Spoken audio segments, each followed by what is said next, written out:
за Шпато кружеа низ Скопје, особено меѓу музичките кругови, големи интересни приказни.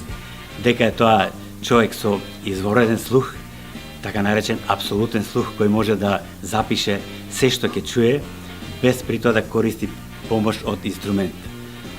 Дека го знае многу джезот, знае многу музика, дека дури се кружише приказна дека ако фрлите празна конзерва по скалите, секој тоа што ќе се произведе при тоа, тој може да го запише и да му ја одреди точно висината. Значи, во буквална смисла, Шпато беше жива музичка легенда.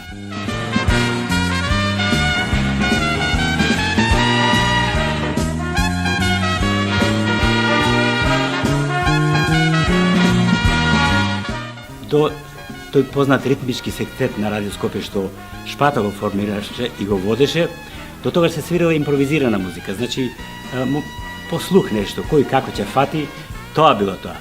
Од тој момент мислам дека почна во Радио Скопје да се свири, да се снима организирана музика.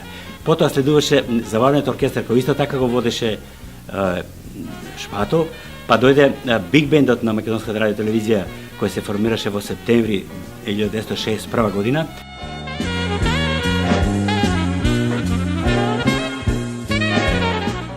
Не слушна како пееме, му испеавме тука во неговата соба 2-3 композиции. Неговиот коментар беше: ова е многу добро звучи, но вика ова музичка дисциплина, вокални групи, бара многу работа, многу проби и многу посветеност. Ние тоа напред го свативме дека тоа мора така да биде.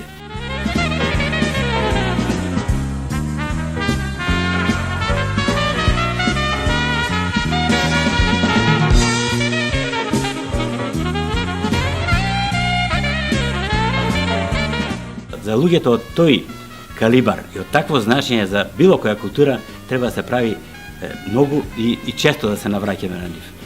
Ево, да споменам дека пред известно време Шпато доби и улица со неговото име во Скопје, но зошто да не, да речеме, и ова студија во која ние го водиме овој разговор, него добие името Шпато.